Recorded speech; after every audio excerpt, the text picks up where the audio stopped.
Halo, saya Dr. Hari Darmawan, dokter spesialis dermatologi, venerologi, dan estetika. Hari ini aku bakal menjawab pertanyaan yang paling sering dicari di internet seputar autoimun. Welcome to Expert Answer.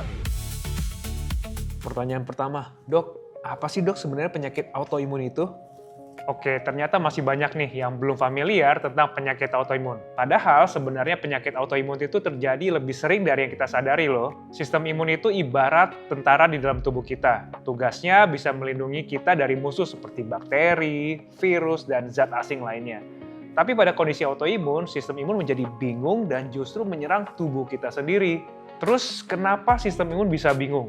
Jawaban sederhananya itu ada di dua faktor ini. Yang pertama, ada faktor genetik.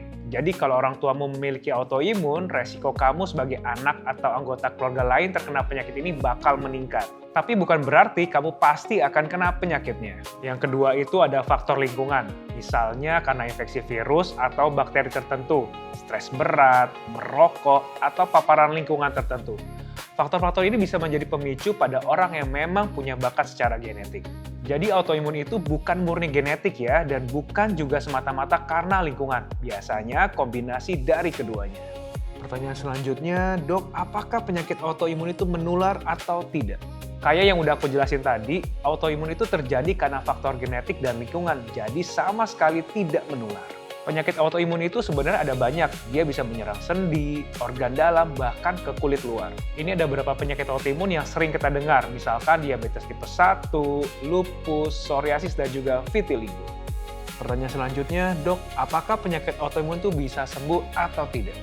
Sampai sejauh ini masih belum ada cara untuk menyembuhkan autoimun, tapi kita bisa mengontrol serta memberikan terapi untuk mengurangi gejala-gejalanya.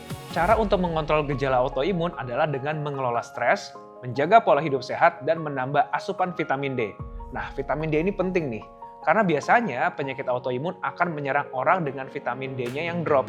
Makanya asupan vitamin D tambahan itu adalah sangat penting. Terus gimana kalau gejala-gejalanya udah muncul?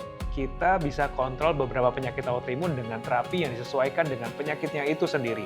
Seperti dengan disuntik, obat minum, obat topikal atau obat oles, atau juga dengan terapi cahaya Excimer dengan device seperti ini contohnya. Terapinya bisa fokus pada area tertentu saja, jadi kulit sehat di sekitarnya tidak akan terpapar. Jadi bisa kita simpulkan, yang pertama, autoimun itu bukan penyakit menular. Yang kedua, bisa ada faktor genetik, tapi tidak selalu diwariskan secara pasti.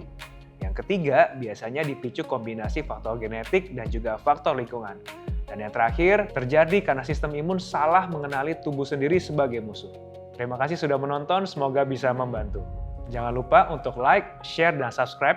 Kalau pengen tahu lebih lanjut, kalian bisa tulis pertanyaan kalian di kolom komentar.